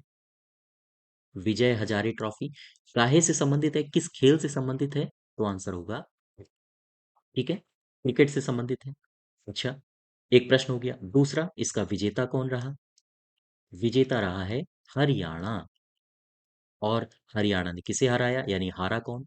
हारा है राजस्थान। हो गया आंसर। इसका विजेता कौन रहा है? विजेता होगा हरियाणा। क्लियर बात? नेक्स्ट देखो, 13वीं हॉकी इंडिया सीनियर पुरुष राष्ट्रीय चैंपियनशिप 2023 का विजेता कौन बना है? आपसे इतना पूछा है। जो हॉकी इंडिया सीनियर पुरुष राष्ट्रीय चैंपियनशिप है 2023 का विजेता कौन बना है, आपसे ये पूछा है। तो आप बता दीजिए, ये जो हॉकी इंडिया सीनियर पुरुष राष्ट्रीय चैंपियनशिप है, ये हुई कहाँ? पहला प्रश्न तो यही है। कहाँ किस स्थान पर आयोजित हुई? आयोजित हुई है चेन्नई में, ठीक है। कौन जीता है, कौन हारा है, बस ये दो प्रश्न और आपको पता करने हैं। तो हारा है, सॉरी, जीता है पंजाब, और पंजाब ने हराया है हरियाणा को। ठीक है। तो आपसे पूछा है विजेता कौन रहा है, हॉकी पंजाब। ठीक। नेक्स्ट देखो, सैयद मुश्ताक अली ट्रॉफी 2023 में पंजाब में किसे हराकर पंजाब ने किसे हराकर खिताब जीता। पंजाब ने किसे हराया है, मुश्ताक अली में। तो ये जो मुश्ताक अली ट्रॉफी है, ये इसका T20 वर्जन था, या हम कहें T20 प्रारूप था ये। ठीक है। और जीता कौन है, पंजाब। हारा कौन है, हारा है बड़ौदा। तो ये हार गया, बड़ौदा हार गया, तो यही सही हो जाएगा हमारा। नेक्स्ट देखो, 13वीं हॉकी पुरुष जूनियर विश्व कप 2023 की बात हो रही है अब। ध्यान दें, हॉकी विश्व कप की तो बात है, लेकिन कैसी, पुरुष जूनियर। एक तो पुरुषों की हॉकी टीम, पुरुषों की प्रतिस्पर्धा हुई, लेकिन ये जो राष्ट्रीय स्तर के होते हैं, है राष्ट्रीय स्तर का ये भी, लेकिन ये जूनियर है। ठीक है, याद रखिएगा इसको। और कौन सी प्रतियोगिता है, 13वीं। इसका आयोजन कहाँ हुआ, आपसे इतना पूछा है। तो ये जो वर्ल्ड कप हॉकी जूनियर है, इसका ये कहाँ हुआ, स्थान क्या है, स्थान है मलेशिया। ठीक है। दूसरा, ये जीता किसने, जीता है जर्मनी ने। और हारा कौन है, जर्मनी ने किसे हराया है, हराया है फ्रांस को। इस प्रतियोगिता में चूंकि बात वर्ल्ड कप की हो रही है, तो हमें भारत की भी स्थिति पता होनी चाहिए। तो प्रश्न ये भी पूछ सकता है कि भारत किस स्थान पर ठहरा है। तो भारत चौथे स्थान पर रहा है। क्योंकि वर्ल्ड कप है, इसलिए भारत की लोकेशन आपको जरूर से जरूर याद रखनी है। ठीक है। तो इसका आयोजन कहाँ हुआ, आयोजन हुआ मलेशिया में। नेक्स्ट देखो, 10वीं हॉकी महिला जूनियर विश्व कप 2023 में विजेता कौन रहा है। अब यहाँ पर अभी देखो, मैंने पुरुषों का पुरुषों का हॉकी विश्व कप पढ़ा था, और वो जूनियर पुरुषों का था। अब मैं महिलाओं का हॉकी विश्व कप पढ़ रहा हूँ, जो कि जूनियर विश्व कप है। ठीक है। अब देखो, इनकी प्रतियोगिता कौन सी थी, इनकी प्रतियोगिता थी 10वीं। कहाँ हुआ, वही 3 क्वेश्चन, स्थान क्या है, स्थान क्या है, और हारा कौन, और किसे हराया गया, किसने हराया, यानी कि जीता कौन। इन 3 प्रश्नों के हमें जवाब चाहिए। तो ये हुआ कहाँ है, ये हुआ है चिली में। चिली में कहाँ, चिली में हुआ है, चिली की राजधानी सेंटियागो में। ठीक है। अच्छा, अब जीता किसने, जीता है नीदरलैंड ने। और नीदरलैंड ने हराया किसको है, हराया है अर्जेंटीना को। ठीक है। अब यहां से विजेता पूछा गया है, तो विजेता हो जाएगा नीदरलैंड। ठीक है। नेक्स्ट देखो, सुल्तान ऑफ जोहोर कप 2023 का आयोजन कहाँ किया गया। सुल्तान ऑफ जोहोर कप किससे संबंधित है, ये संबंधित है हॉकी से। ठीक है। कहाँ हुआ, स्थान बताओ, मलेशिया में हुआ। कौन जीता, विनर का नाम बताओ, विनर का नाम है जर्मनी। कौन हारा, इसका नाम बताओ, हारा है ऑस्ट्रेलिया। ठीक है। और जोहोर कप एक प्रतिष्ठित हॉकी का कप है, जो कि भारत की भी लोकेशन पूछ सकता है। तो भारत किस स्थान पर ठहरा, भारत इसमें रहा तीसरे स्थान पर। ठीक है, थर्ड स्थान पर। तो इसमें आपसे पूछा गया है आयोजन कहाँ हुआ, आंसर हो जाएगा मलेशिया। ठीक है। क्वेश्चन नंबर 51 देखो, कह रहे हैं कि 41वीं अखिल भारतीय एडी सिंह बाबू पुरुष हॉकी टूर्नामेंट, इसका आयोजन 2023-24 का आयोजन ये हुआ लखनऊ में। पहला क्वेश्चन तो यही आपसे बन जाता है कि एडी सिंह बाबू पुरुष हॉकी टूर्नामेंट जो कि 2023-24 हुआ, इसका आयोजन कहाँ हुआ, इसका आयोजन हुआ लखनऊ में। ठीक है, पहला क्वेश्चन ये हो गया। अब आगे बढ़ो, कह रहा है कि इसमें कैग दिल्ली ने किसे हराया। कैग दिल्ली ने इसमें हराया है सीआरपीएफ को। ठीक है। ये दोनों प्रश्न आप याद रखो, ये टूर्नामेंट हुआ कहाँ, लखनऊ में। और इसमें जीता कौन, जीता कौन, कैग दिल्ली। और हारा कौन, सीआरपीएफ। ठीक है। नेक्स्ट देखो, 52, दिसंबर 2023 में बोत्सवाना में संपन्न हुई अमूर्त सांस्कृतिक विरासत के संरक्षण के लिए यूनेस्को की अंतर सरकारी समिति की 18वीं वार्षिक बैठक में इसे नई अमूर्त सांस्कृतिक विरासत की सूची में शामिल किया गया। तो अब एक सबसे शानदार क्वेश्चन तो यही बनता है कि जो 18वीं वार्षिक बैठक हुई है यूनेस्को की, वो कहाँ हुई है, वो हुई है बोत्सवाना में। ठीक है, पहला ये क्वेश्चन हो गया। अब दूसरे प्रश्न में आ जाओ, कह रहा है इस बैठक में इसे अमूर्त सांस्कृतिक विरासत की सूची में शामिल किया गया है। ये दिसंबर 2023 की घटना है, तो दिसंबर 2023 में गुजरात के गरबा को शामिल किया गया था अमूर्त सांस्कृतिक विरासत में। याद रखिएगा ये। नवरोज, इसे 2016 में शामिल किया जा चुका है अमूर्त सांस्कृतिक विरासत के रूप में। कुंभ मेला को 2017 में शामिल किया जा चुका है और दुर्गा पूजा को 2021 में शामिल किया जा चुका है। गरबा को अभी 2023 में शामिल किया गया है। तो ये चारों फैक्ट्स आपके लिए इंपॉर्टेंट हैं, चारों को याद करिए। ठीक है। करंट की बात करें तो आप गुजरात को याद करिए और बाकी फैक्चुअल डेटा के लिए ये चारों सही हैं। ठीक है। क्वेश्चन नंबर 53 देखो। वैश्विक भूख सूचकांक 2023 के विषय में कौन सा कथन सही है? तो वैश्विक भूख सूचकांक अभी हाल ही में जारी किया गया है। इसके विषय में कौन सही है? आज पढ़ लीजिए आप इनको। यह रिपोर्ट खाद्य प्रणालियों को आकार देने में युवाओं की शक्ति विषय पर केंद्रित है। इसमें जो विषय है वो आपसे पूछा जा सकता है। ये विषय है खाद्य प्रणालियों को आकार देने में युवाओं की शक्ति।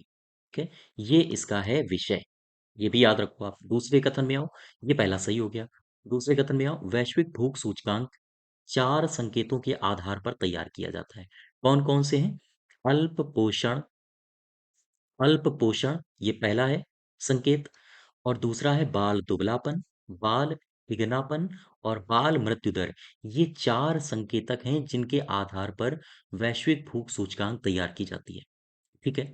इसको भी आप याद रखो, ये भी सही है। किसी भी देश का जीएचआई, ग्लोबल हंगर इंडेक्स जो स्कोर होता है, वो 0 से लेकर 100 के बीच में होता है। ठीक है? तो ये भी याद रखो, ये भी सही है। किसी भी देश का जो जीएचआई स्कोर होता है, वो कहाँ से कहाँ तक लाई करता है? 0 से लेकर 100 तक। अब आ जाओ चौथे पॉइंट में। जो भारत का जीएचआई स्कोर है 2023 में, वो है 28.7। याद रखिएगा, ये सभी सही हैं। ठीक है? नेक्स्ट देखो। निम्नलिखित में से किसने अर्थशास्त्र में नोबेल पुरस्कार 2023 जीता? किसने जीता है अर्थशास्त्र में नोबेल पुरस्कार 2023? आपको पता होगा, ये जीता है क्लॉडिया गोल्डिन ने। ठीक है। क्लॉडिया गोल्डिन ने जीता है अर्थशास्त्र में नोबेल पुरस्कार। अच्छा, ये जो नरगिस मोहम्मदी हैं, इन्होंने क्या जीता है? ये ईरान से हैं और इन्होंने जीता है शांति के लिए नोबेल पुरस्कार। ठीक है, मोहम्मदी ने। और ये जो एक नाम मैं और लिख रहा हूँ यहाँ पर, इनका नाम है जॉन ओलाव फासे। इन्होंने क्या जीता है? इन्होंने भी नोबेल पुरस्कार जीता है, लेकिन इनका जो श्रेणी है वो दूसरी है। इन्होंने साहित्य के क्षेत्र में नोबेल पुरस्कार जीता है। ये फासे साहब कहाँ के हैं? ये है नॉर्वे के। ठीक है, ये भी याद रखो आप। नेक्स्ट देखो। वर्ष 2023 के रसायन विज्ञान के नोबेल के संबंध में निम्नलिखित कथनों में सही कथन की पहचान करो। देखो, इस वर्ष का यह पुरस्कार मोंगी जी बावंडी, लुइस ब्रूस और एलेक्सी एकिमोव को एक साथ दिया गया, यानी इन तीन लोगों को दिया गया है। एक दो तीन, ये तीनों नाम आपको याद होने चाहिए। बावेंडी, ब्रूस और फिर एकिमोव। ठीक है, याद रखिएगा। बावेंडी, ब्रूस, एकिमोव, इन तीनों को याद रख लेना है अपने। इन तीनों वैज्ञानिकों को यह पुरस्कार काहे के लिए दिया गया है? दिया गया है क्वांटम डॉट्स की खोज एवं संश्लेषण के लिए। ठीक है, तो ये भी सही है। इसलिए मिला है, किसे मिला है, दोनों बातें हो गई। तो ये दोनों ही उपर्युक्त दोनों सही है। ओके। नेक्स्ट देखो। निम्नलिखित में से जीपीएआई शिखर सम्मेलन 2023 के संबंध में सत्य कथन बताइए। जीपीएआई शिखर सम्मेलन हुआ है, इसके संबंध में जो सही कथन है आपसे पूछा गया है, वो सही कथन कौन सा है? तो जीपीएआई शिखर सम्मेलन का आयोजन नई दिल्ली में किया गया। नई दिल्ली बिल्कुल सही है। प्रश्न ये उठता है कि ये जीपीएआई है क्या? पहला कथन सही हो गया। दूसरा है जीपीएआई है क्या? तो जीपीएआई का आपसे पूरा भी नाम पूछ सकता है। याद रखिएगा, global partnership on artificial intelligence. याद रखिएगा इसको, global partnership on artificial intelligence. GPAI, ये दूसरा सही है। जीपीएआई के 15 संस्थापक सदस्य हैं, जिनमें से भारत भी संस्थापक सदस्यों में शामिल है। तो ये तीनों सही है, उपर्युक्त सभी हमारा सही हो जाएगा। ठीक है? इसको बार-बार आप रिवाइज़ करिएगा। हाँ, बार-बार वीडियो देखिए, नोट्स बनाइए। अगर नोट्स नहीं बनाने का इरादा है, तो आप हमारे टेलीग्राम चैनल को जॉइन कर सकते हैं। उसकी पीडीएफ आप डाउनलोड कर सकते हैं। लेकिन बार-बार रिवाइज़ करिए। ठीक है? नेक्स्ट देखो। हाल ही में किस राज्य में घोल मछली को अपनी राज्य मछली घोषित किया गया है। ये जो घोल मछली है, इसे राज्य मछली किसने घोषित किया है? याद रखिएगा, गुजरात को। गुजरात है जिसने घोल मछली को अपनी राज्य मछली घोषित किया है। ठीक है, अभी हाल ही में। नेक्स्ट देखो, नमो ड्रोन दीदी योजना। इसके तहत 15,000 चयनित महिला एवं महिला स्वयं सहायता समूहों को ड्रोन प्रदान किया जाएगा। कितने अ, महिला स्वयं सहायता समूहों को ड्रोन प्रदान किया जाएगा? ये फिगर याद रखो, 15,000। ठीक है। एक ड्रोन एवं उसके सहायक उपकरणों की जो कुल लागत है, लगभग 10 लाख रुपए होती है। इसमें कितने प्रतिशत लागत केंद्रीय वित्तीय सहायता के माध्यम से प्राप्त कराई जाएगी? से पूछा है। 15,000 स्वयं सहायता समूहों को ड्रोन वितरित किए जाएंगे। जो एक ड्रोन की लागत आती है वो आती है लगभग 10 लाख रुपए। अब आपसे क्वेश्चन ये पूछा है कि इसमें केंद्रीय सहायता कितनी दी जाएगी, कितनी सब्सिडी दी जाएगी? आंसर होगा 80%। ठीक है।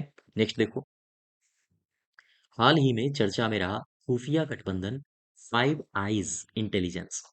इसमें कौन सा देश शामिल नहीं है? तो ये जो फाइव आईज है, इसमें कौन सा देश शामिल नहीं है? आपसे बस इतना पूछा है। पहले तो ये जानिए, ये जो फाइव आईज हैं, ठीक है, फाइव आईज, इसमें आते कौन कौन से हैं? इसमें आता है Australia, Australia, Canada, New Zealand, New Zealand, UK यानी ब्रिटेन, और यूएसए यानी कि अमेरिका। ये पांच आते हैं। तो ऑस्ट्रेलिया भी है, कनाडा भी है, न्यूजीलैंड भी है, लेकिन फ्रांस इसमें नहीं है। ठीक है, याद रखिएगा ये फाइव आइज का संगठन। नेक्स्ट देखो, हाल ही में भारत आईओएमएल प्रमाण पत्र जारी करता देश बना है। निम्नलिखित में से कौन आईओएमएल का पूरा नाम है? ये जो ऑप्शन लिखे हैं, इसमें आईओ, क्वेश्चन नंबर 60 देखो, हाल ही में भारत OIML प्रमाण पत्र जारी करता देश बना है। निम्नलिखित में से कौन OIML का पूरा नाम है? ये जो ऑप्शन दिए गए हैं, OIML इनमें से कौन सा है? OIML का पूरा नाम होता है international organisation of legal metrology. तो इसका पहला सही हो जाएगा, बाकी सारे गलत हैं। ठीक है, याद रखिएगा। हाँ, international organisation of legal metrology. ठीक है। नेक्स्ट देखो, क्वेश्चन नंबर 61, निम्नलिखित में से किस स्थान पर दिसंबर 2023 में संयुक्त राष्ट्र जलवायु परिवर्तन शिखर सम्मेलन कोप 28 का आयोजन किया गया? कोप 28 का आयोजन कहाँ किया गया है? आपसे ये पूछा गया है। कोप 28 का आयोजन किया गया है दुबई में। ठीक है, याद रखिएगा। संयुक्त राष्ट्र जलवायु परिवर्तन शिखर सम्मेलन कोप 28 का आयोजन कहाँ किया गया? आंसर होगा दुबई में। ठीक है। नेक्स्ट देखो, भारत किस वर्ष संयुक्त राष्ट्र जलवायु परिवर्तन शिखर सम्मेलन कोप 33 इसकी मेजबानी करेगा? तो आपसे यही पूछा है। कोप 33 यानी कि 33 की मेजबानी कौन कर रहा है? कर रहा है भारत। लेकिन कब करेगा? आपसे ये पूछा गया है। ये करेगा 2028 में। ठीक है, दोनों प्रश्न याद रखो। भारत कब करेगा आगामी भविष्य में, और अभी कौन कर रहा है? ठीक है। नेक्स्ट देखो, अक्टूबर नवंबर 2023 को किस स्थल पर मिनी माता अभी समय पर पांचवी बैठक का आयोजन किया गया? मिनी माता अभी समय पर पांचवी बैठक का आयोजन कहाँ किया गया है? ये किया गया है जिनेवा में। ठीक है। और ये जो अभी समय हुआ है, इसमें बताया गया है, इसमें एक टारगेट फिक्स किया गया है कि 2025 तक जो सौंदर्य प्रसाधन है, सौंदर्य प्रसाधन में पारा का उपयोग पूर्णतः प्रतिबंधित किया जाएगा। ठीक है, प्रतिबंधित किया जाएगा। याद रखिएगा इसको। 2025 तक टारगेट किया गया है। इसी अभिसमय में ये निर्णय लिया गया है कि जो सौंदर्य प्रसाधन होते हैं, मेकअप के सामान होते हैं, उनमें पारा का उपयोग हम पूर्णतः प्रतिबंधित कर देते हैं, प्रतिबंधित कर देंगे। ठीक है। नेक्स्ट देखो, ये हमास लिखा है।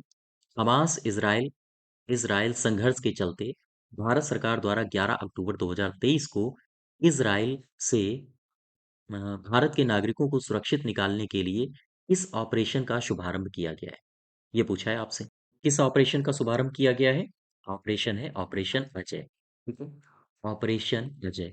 अब यहाँ से आप दो ऑपरेशन और याद रखो, मैं लिख रहा हूं।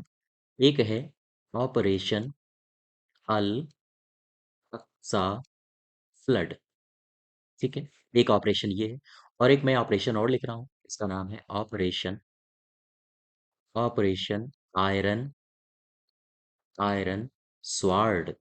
बताओ, ये वाला जो ऑपरेशन है, ऑपरेशन अल अक्सा फ्लड, ये क्यों लॉन्च किया गया था? ये लॉन्च किया गया था जब हमास ने इज़राइल पर हमला किया। तो हमास ने जब इज़राइल पर हमला किया था, तो उसने इस ऑपरेशन को नाम दिया था ऑपरेशन अल अक्सा फ्लड। अब फिर रिटेलिएट किया इज़राइल ने। फिर जब इज़राइल ने हमास पर आक्रमण किया हमास पर आक्रमण किया, तब इसने नाम दिया था ऑपरेशन आयरन स्वॉर्ड। तो याद रखिएगा, जब इज़राइल हमला करेगा हमास पे, तो ऑपरेशन आयरन स्वॉर्ड, और जब हमास इज़राइल पर हमला करेगा, तो ऑपरेशन अल अक्सा फ्लड। ठीक है। और उसी दरमियान इज़राइल से भारतीयों को निकालने के लिए जो अभियान चलाया गया, उसका नाम है ऑपरेशन अजय। ठीक है। नेक्स्ट देखो, UNWTO की महासभा का 25वां सत्र अक्टूबर 2023 में समरकंद उज्बेकिस्तान में हुआ। इसमें धोर्डो गांव को सर्वश्रेष्ठ पर्यटन गांव के रूप में चुना गया। यह गांव किस राज्य में है? आपसे इतना पूछा है। ये जो गांव है, ये है गुजरात में। ठीक है। आपसे पूछे गुजरात में कहाँ है, तो गुजरात में है कच्छ के रण में। ठीक है। अच्छा, जो G20 हुई थी, G20 G20 की जो पहली पर्यटन समूह की की बैठक हुई थी, वो भी यहीं हुई थी। कहाँ पर? धोर्डो में। याद रखिएगा, वो भी गुजरात के धोर्डो में हुई थी। इससे पहले ये जो पर्यटन गांव घोषित किया गया है धोर्डो, इससे पहले क्या भारत में कोई पर्यटन गांव घोषित किया गया था? हाँ, इससे पहले आपने नाम सुना होगा पोचमपल्ली का। पोचमपल्ली, ये भारत का शिल्क शहर कहा जाता है।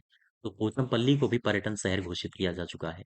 याद रखिएगा इसको। ठीक है। नेक्स्ट देखो, वैश्विक पेंशन सूचकांक 2023 की बात हो रही है, जो मोनाश सेंटर फॉर फाइनेंशियल स्टडीज और मर्सर के सहयोग से CFA संस्थान द्वारा प्रायोजित सर्वेक्षण है। इसमें भारत को कौन सा स्थान मिला है? अब एक बात समझो, वैश्विक पेंशन सूचकांक ये जारी किसने किया? सबसे पहला प्रश्न यही बनता है। जो ये संस्थान लिखे हुए हैं, मोनाश सेंटर और मर्सर, इसके सहयोग से जारी किया गया है। अच्छा, अब प्रश्न ये है कि भारत को कौन सा स्थान मिला है? तो भारत को इसमें कौन सा स्थान मिला है? भारत है 45वें नंबर पे। ठीक है। क्या आप मुझे बता सकते हो कि ये जो सूचकांक आया है, इसमें भारत का स्कोर क्या है? बताओ। ये भी पूछा जाता है कभी कभी। भारत का स्कोर है 45.9। ठीक है। मुझे बता सकते हो क्या इस सूचकांक में पहले स्थान पर कौन सा देश रहा है? पहले स्थान पर रहा है नीदरलैंड। ठीक है। फिर कौन रहा है? फिर रहा है आइसलैंड। फिर तीसरे स्थान पर कौन रहा है?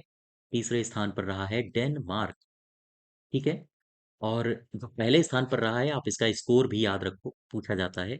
इसका स्कोर है 85.0, यानी 85। और भारत का कितना है? भारत का है 45.9, और स्थिति भारत की क्या है? 45वीं।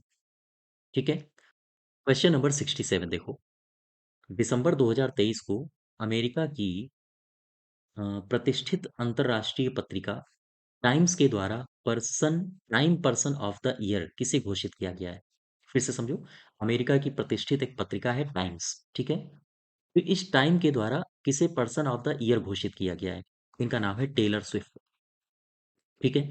पर्सन ऑफ द ईयर दिसंबर 2023 में घोषित किया गया है। किसे?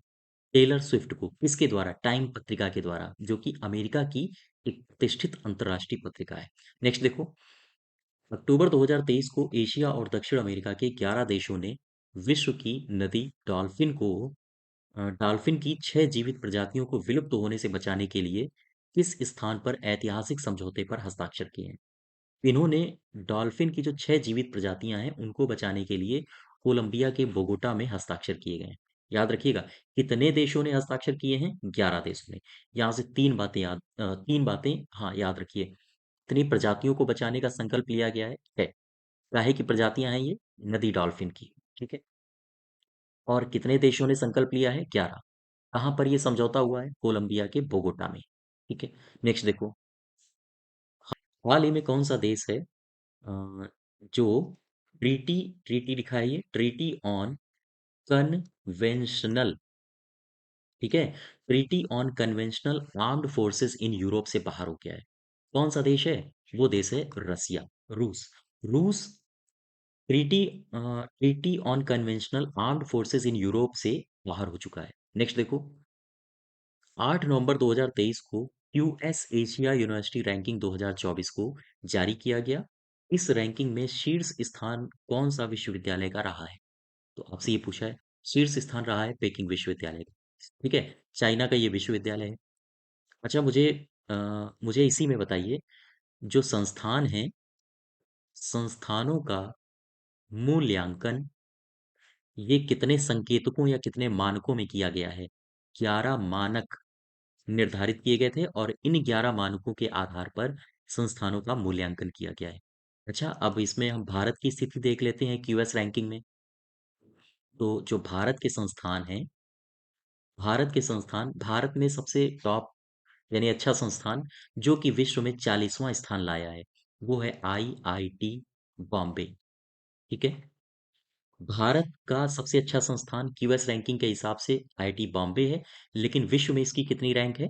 विश्व में है 40वीं। ठीक है, और आईआईटी दिल्ली की अगर हम बात करें, आईआईटी दिल्ली की, तो आईआईटी दिल्ली का है 46वां स्थान। ठीक है, और इस ये जो क्यूएस रैंकिंग है, इसमें भारत के सबसे ज्यादा यानी भारत के सर्वाधिक विश्वविद्यालय इसमें शामिल हुए थे, 148। ये भी याद रखिए।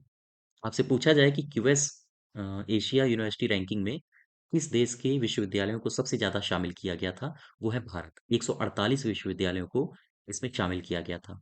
नेक्स्ट देखो, 31 अक्टूबर 2023 को विश्व शहर दिवस के अवसर पर 55 शहरों को यूनेस्को के रचनात्मक शहरों के नेटवर्क में शामिल किया गया। निम्नलिखित में से कौन सा शहर जो कि भारत का है इस नेटवर्क में शामिल हुआ है? तो इस नेटवर्क में शामिल कौन सा हुआ है? ये ग्वालियर है और कोझिकोड है। ये दोनों शामिल हुए हैं। याद रखिएगा, विश्व शहर दिवस के अवसर पर टोटल कितने देशों को शामिल किया गया है? 55। ठीक है, और भारत के कितने शामिल हुए हैं? दो। कौन कौन से? ग्वालियर और कोझिकोड। ठीक है। अच्छा, ये जो ग्वालियर है,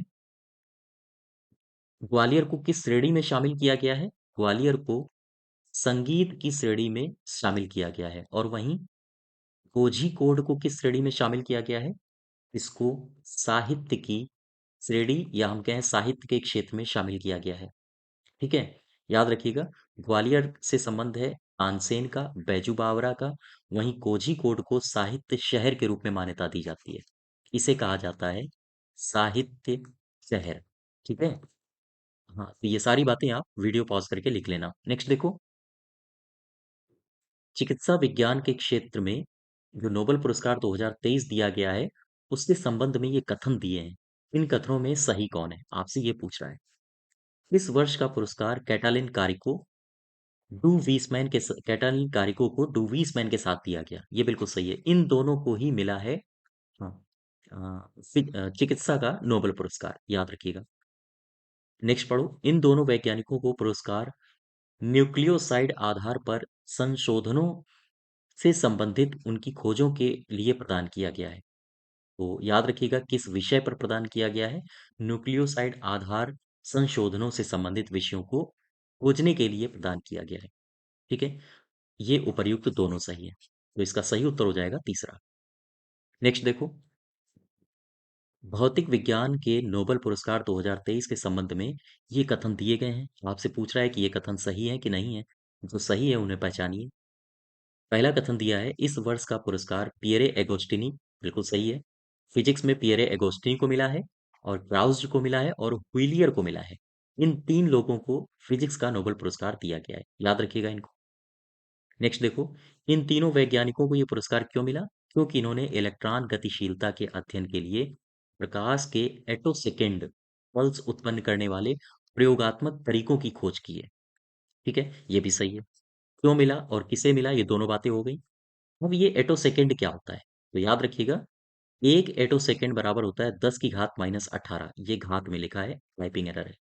10 की घात -18। एक एटोसेकेंड 10 की घात यानी 10 to the power - 18 सेकेंड के समतुल्य है। ये भी सही है, इसमें सभी सही हो जाएंगे। ठीक है, नेक्स्ट देखो, वैश्विक नवाचार सूचकांक 2023 में निम्नलिखित में से कौन सा देश शीर्ष की 4 अर्थव्यवस्थाओं में शामिल नहीं है? ये पूछा है आपसे। इसमें कौन शामिल नहीं है? ठीक है, इसमें शामिल नहीं है भारत। तो शीर्ष के कौन सा देश शीर्ष 4 अर्थव्यवस्थाओं में शामिल नहीं है? तो शीर्ष के जो 4 देश हैं, उसमें पहले स्थान पर है स्विट्जरलैंड, स्वीडन है दूसरे स्थान पर, ये है पहले स्थान पर, ये है दूसरे स्थान पर, अमेरिका है तीसरे स्थान पर और चौथा है हाँ, सिंगापुर। ठीक है, ये वैश्विक नवाचार सूचकांक के आधार पर 4 शीर्ष देश हैं। अच्छा, अब इस सूचकांक के आधार पर मैं भारत की बात कर लूं, तो भारत की रैंक क्या है? भारत की रैंक है 40वीं। ठीक है, और भारत का स्कोर क्या है? ये भी पूछा जाता है। भारत का स्कोर है 38.1। ठीक है, मैं अगर आपसे पूछूं कि इसी नवाचार सूचकांक में एक जानकारी और दी गई है, ये कहा गया है कि सबसे बड़ा विश्व का सबसे बड़ा विज्ञान और प्रौद्योगिकी हब, ये किसे कहा गया है? किस स्थान को कहा गया है? तो याद रखिएगा, ये कहा गया है टोक्यो और याकोहामा को। ठीक है, विश्व का सबसे बड़ा विज्ञान प्रौद्योगिकी हब टोक्यो और याकोहामा है। भारत का ये जो स्कोर है 40, भारत की जो ये रैंक है 40 और स्कोर है 38.1। क्या मुझे बता सकते हो ये भारत किस श्रेणी में आता है? भारत आता है innovation innovation over performer innovation over performer की श्रेणी में भारत आता है। तो भारत की श्रेणी भी याद रखिए, ये भी पूछा जा सकता है। ठीक है, नेक्स्ट देखो, यूनेस्को की विश्व धरोहर समिति की 45वीं वार्षिक आम बैठक हुई। इस बैठक का आयोजन सितंबर 2023 में किया गया। कहाँ? रियाद में, सऊदी अरब के रियाद में। ये लोकेशन याद रखो। ठीक है, यूनेस्को विश्व धरोहर की 45वीं वार्षिक बैठक कहाँ हुई? रियाद में, सऊदी अरब के। इस बैठक में निम्नलिखित में से किस स्थल को भारतीय धरोहर स्थल घोषित किया गया है? तो इसमें किया गया है शांति निकेतन को और होयसल के पवित्र मंदिर समूह को। ये दोनों सही है। ठीक है, इसमें जो सही उत्तर हो जाएगा वो तीसरा। नेक्स्ट देखो, निम्नलिखित कथनों में सही कथन पहचानिए। हाल ही में नरेंद्र मोदी ने नई दिल्ली स्थित प्रगति मैदान में अंतरराष्ट्रीय प्रदर्शनी सह सम्मेलन केंद्र परिसर का उद्घाटन किया और इसका नाम पूछा जा सकता है आपसे, भारत मंडपम। ठीक है, अब दूसरे स्टेटमेंट में आओ। भारत मंडपम नाम भगवान बसवेश्वर के अनुभव मंडपम से प्रेरित है। ये भी सही है। ये दोनों स्टेटमेंट सही है। नेक्स्ट देखो, विश्व की सबसे ऊंची नटराज की मूर्ति जो कि 28 फीट की है, ये भारत मंडपम में ही स्थापित की गई है। बात समझ पा रहे हो आप हमारी? इसको भी याद रखो, ये इसकी ऊंचाई कितनी है? 28 फीट। ये भी पूछा जाता है। और यहीं पर G20 शिखर सम्मेलन भी हुआ था, आपने लिखा होगा। काफी रौनक रही थी G20 शिखर सम्मेलन में। तो उपर्युक्त सभी सही हो जाएंगे। ठीक है, नेक्स्ट देखो, उच्चतम न्यायालय द्वारा गठित मणिपुर में राहत एवं पुनर्वास कार्यों की निगरानी के लिए समिति ने अपनी रिपोर्ट नवंबर 2023 में सौंपी। यह समिति किसकी अध्यक्षता में गठित की गई? याद रखिएगा, मणिपुर में जो राहत और पुनर्वास कार्य किए जा रहे थे, उसकी निगरानी के लिए एक समिति का गठन किया गया, गीता मित्तल की अध्यक्षता में। इसको याद रखिएगा, गीता मित्तल की अध्यक्षता में हाँ, एक समिति का गठन किया गया था, जिसका मुख्य कार्य था मणिपुर में राहत और पुनर्वास कार्यों की निगरानी करना। ठीक है, क्वेश्चन नंबर नेक्स्ट देखो 78। संसद सुरक्षा संसद में अभी जो संसद की सुरक्षा होती है, उसमें देखा होगा कि अभी उसमें उल्लंघन हो गया था, एक व्यक्ति घुस गया था संसद के अंदर। तो संसद सुरक्षा उल्लंघन घटना की जांच के लिए गृह मंत्रालय ने एक समिति का गठन किया है। तो ये जांच करेगी कि कैसे चूक हो गई संसद की सुरक्षा में। तो इसकी अध्यक्षता कौन करेगा? ये जो समिति बनाई गई है गृह मंत्रालय के द्वारा, ये किसकी अध्यक्षता में बनाई गई है? आपसे ये पूछा गया है। ये बनाई गई है दयाल सिंह की अध्यक्षता में। आंसर हो जाएगा पहला। और कोई भी समिति बनाई जाए, आप उसके अध्यक्ष ही याद रखो। ठीक है, नेक्स्ट देखो, एक राष्ट्र एक चुनाव की संभावना को तलाशने के लिए 8 सदस्यीय समिति बनाई गई। इसका अध्यक्ष कौन बना है? याद रखिएगा, इसका अध्यक्ष किसे बनाया गया है? हमारे पूर्व राष्ट्रपति रामनाथ कोविंद जी को इसका अध्यक्ष बनाया गया है। काहे के लिए? एक राष्ट्र एक चुनाव होना चाहिए, नहीं होना चाहिए, अगर होगा तो उसमें क्या परेशानियां आएंगी, अगर नहीं होगा तो उसमें क्या दिक्कतें आएंगी, तो इन सब की जांच करेगी ये समिति। नेक्स्ट देखो, राष्ट्रीय शैक्षणिक अनुसंधान और प्रशिक्षण परिषद द्वारा एनसीईआरटी पाठ्य पुस्तकों के संशोधन के लिए 19 सदस्यीय समिति का गठन किया गया। इस समिति का अध्यक्ष कौन है? आपसे इतना पूछा है। तो इसका अध्यक्ष है महेंद्र चंद क्या नाम है इनका? महेश चंद्र लल नहीं है, पंत। इनका नाम है महेश चंद्र पंत। ठीक है, याद रखिएगा। एनसीईआरटी पाठ्य पुस्तकों में अगर संशोधन करना है तो उसके लिए एक समिति बनाई गई है। क्या क्या संशोधन हो सकते हैं? तो उसमें 19 सदस्य होंगे और इस समिति का अध्यक्ष होगा महेश चंद्र पंत। ठीक है, नेक्स्ट देखो, क्वेश्चन नंबर 81। हाल ही में किस संस्थान ने आयुर्वेदिक ज्ञान नैपुण्य पहल को लॉन्च किया है? तो नैपुण्य पहल को किसने लॉन्च किया है? ये लॉन्च किया गया है केंद्रीय आयुर्वेदीय विज्ञान अनुसंधान परिषद, नई दिल्ली के द्वारा। याद रखिएगा इसको। आयुर्वेदिक ज्ञान नैपुण्य पहल को किसके द्वारा लॉन्च किया गया है? केंद्रीय आयुर्वेदीय, हाँ, विज्ञान अनुसंधान परिषद के द्वारा। नेक्स्ट देखो, हाल ही में फार्माकोपियल वार्ता समूह की लॉजिक, ये जो लार्जिक लिखा है, लार्जिक नहीं होना चाहिए यहाँ, यहाँ होना चाहिए वार्षिक। देखो पढ़ो जरा। हाल ही में फार्माकोपियल वार्ता समूह की वार्षिक बैठक हुई। इस बैठक का आयोजन भारत के किस शहर में किया गया? आपसे इतना पूछा है। इस बैठक का आयोजन किया गया है भारत के हैदराबाद में। ठीक है, और नेक्स्ट देखो, क्वेश्चन नंबर 83। हाल ही में केंद्रीय विश्वविद्यालय अ, विधेयक 2023 संशोधन विधेयक आया है, 2023 को संसद से पारित कर दिया गया।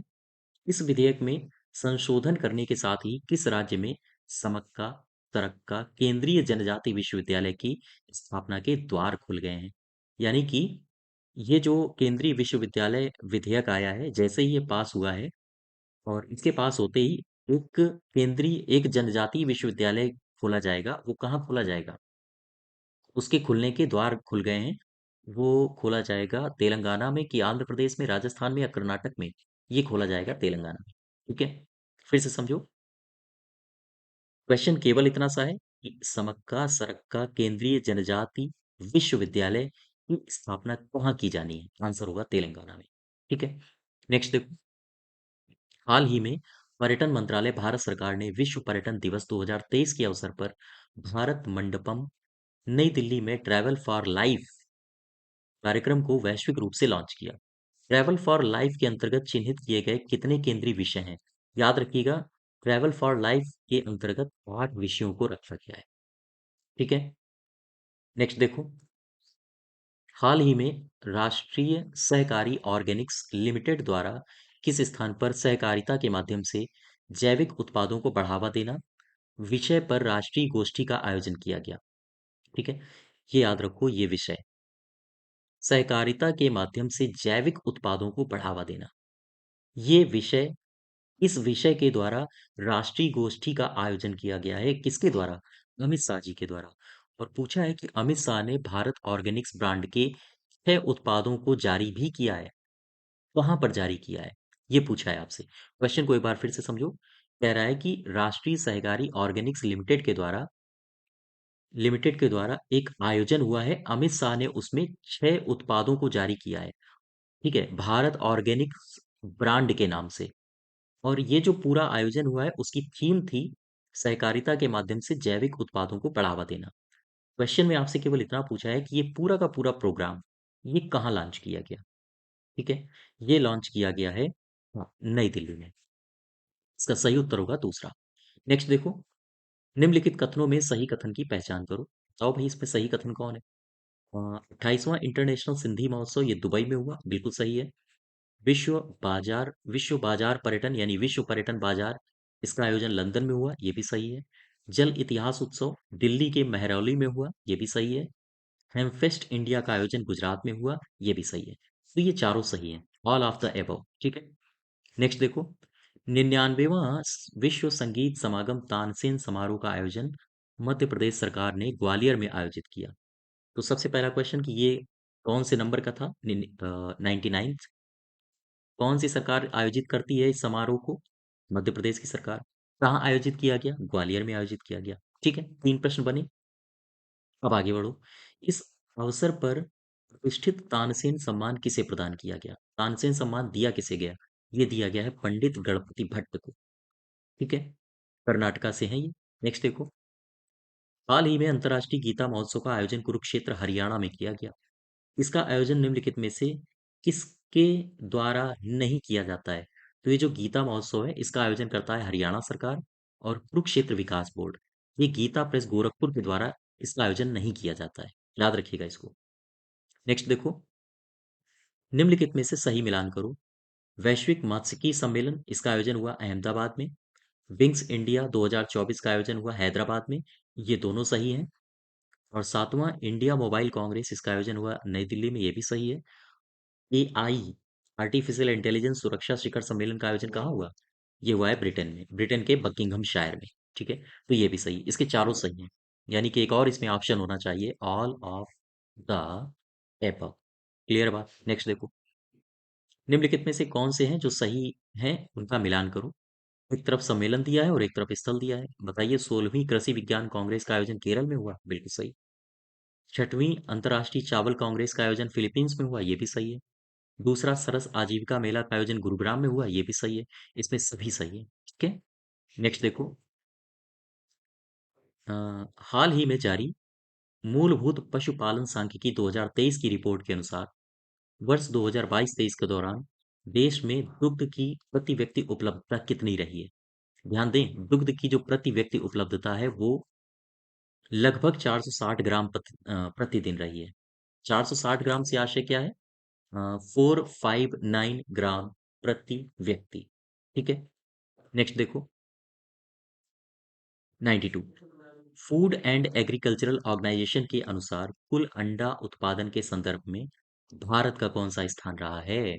देखिएगा, इसमें जो भारत का स्थान रहा है वो रहा है तीसरा। ठीक है, कुल अंडा उत्पादन में भारत का स्थान तीसरा रहा है। नेक्स्ट देखो, हाल ही में किस संगठन के द्वारा माइग्रेशन एंड डेवलपमेंट ब्रीफ का नवीनतम संस्करण, अ, नवीनतम संस्करण कौन है? लेवरेजिंग डायस्पोरा, ये फाइनेंसिस लिखा है, फिंगर्स गलत है, ये मैं फिर से लिखे दे रहा हूँ। यहाँ तक सही है डायस्पोरा, इसके आगे है finances, finances for private capital mobilisation. ठीक है, तो यहाँ पर इन टर्म्स को आप और डाल लीजिएगा।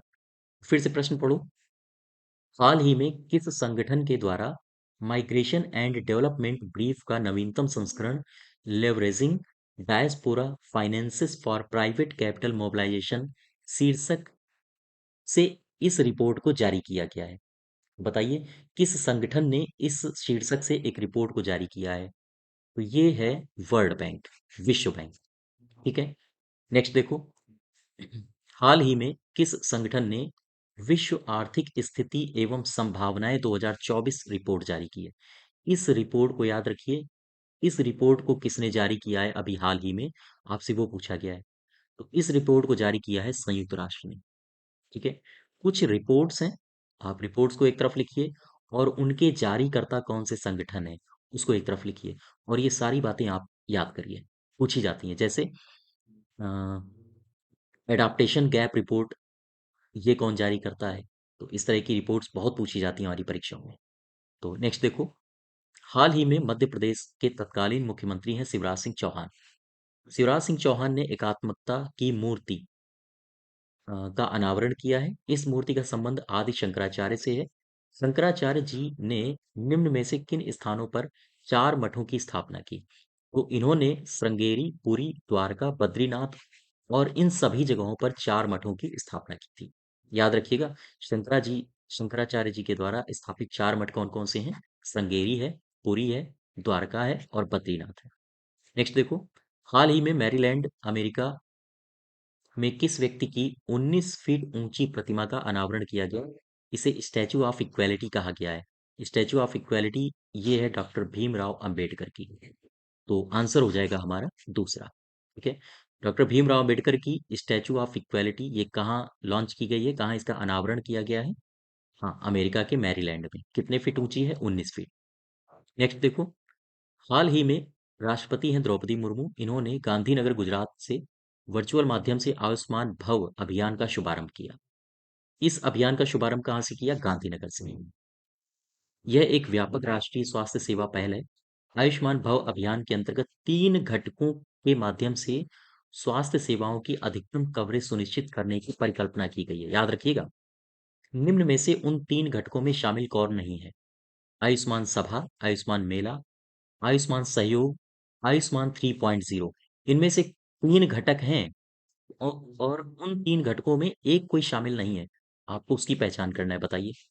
इसका जो सही उत्तर होगा, हाँ, वो हो जाएगा आयुष्मान सहयोग। ठीक है? ये इन 3 घटकों में शामिल नहीं है। बाकी इसके 3 जो घटक हैं वो हैं आयुष्मान सभा, आयुष्मान मेला और आयुष्मान आपके द्वार 3.0। नेक्स्ट देखो, मिथुन को खाद्य पशु का दर्जा देने के संबंध में निम्नलिखित कथनों पर विचार कीजिए। 1 सितंबर 2023 को भारतीय खाद्य संरक्षा और मानक प्राधिकरण ने मिथुन को खाद्य पशु के रूप में मान्यता दी है। बिल्कुल सही है। 1 सितंबर को प्रति वर्ष मिथुन दिवस के रूप में मनाया जाएगा। ये भी सही है। मिथुन की सर्वाधिक आबादी वर्तमान में अरुणाचल प्रदेश में है। ये भी सही है। और मिथुन के मांस का जो नामकरण है वो विशी के नाम पर रखा गया है। ये भी सही है। तो इसमें चारों सही हैं। ठीक है? याद रखिएगा इनको। नेक्स्ट देखो, निम्नलिखित कथनों में महिला आरक्षण विधेयक 2023 के संबंध में कौन सा कथन सही है? इस विधेयक को लोकसभा से 20 सितंबर 2023 को पास किया गया। बिल्कुल सही है। मोस्ट इंपॉर्टेंट है क्वेश्चन, ये याद रखिएगा। राज्यसभा से इस विधेयक को 21 सितंबर को पास किया गया। इसको भी याद रखो। और 128वां संविधान संशोधन विधेयक है ये भी सही है। तो इसमें सभी सही हैं। ठीक है? नेक्स्ट देखो। अच्छा, इसमें इस क्वेश्चन में मुझे कमेंट बॉक्स में बताइए कि ये कौन सा नंबर का एक्ट बना है? ये जो महिला आरक्षण विधेयक है, जब राष्ट्रपति ने इस पर सिग्नेचर कर दिए हैं तो ये किस नंबर का अधिनियम बन गया है? मुझे कमेंट बॉक्स में बताइए। नेक्स्ट देखो, प्रधानमंत्री नरेंद्र मोदी ने कहां पर एथिलीन क्रैकर परियोजना की आधारशिला रखी? एथिलीन क्रैकर परियोजना की आधारशिला कहाँ रखी है? ये रखी है बीना रिफाइनरी, मध्य प्रदेश में। ठीक है? तो याद रखिएगा इसको। तो ये हमारे टॉप 100 क्वेश्चंस हैं, यानी टॉप 500 क्वेश्चंस का पार्ट 1 है। ठीक है? इसकी अगर आपको पीडीएफ चाहिए तो आप हमारे टेलीग्राम चैनल को ज्वाइन कर सकते हैं। साथ ही साथ चैनल को सब्सक्राइब करिए, वीडियो को शेयर करिए। धन्यवाद।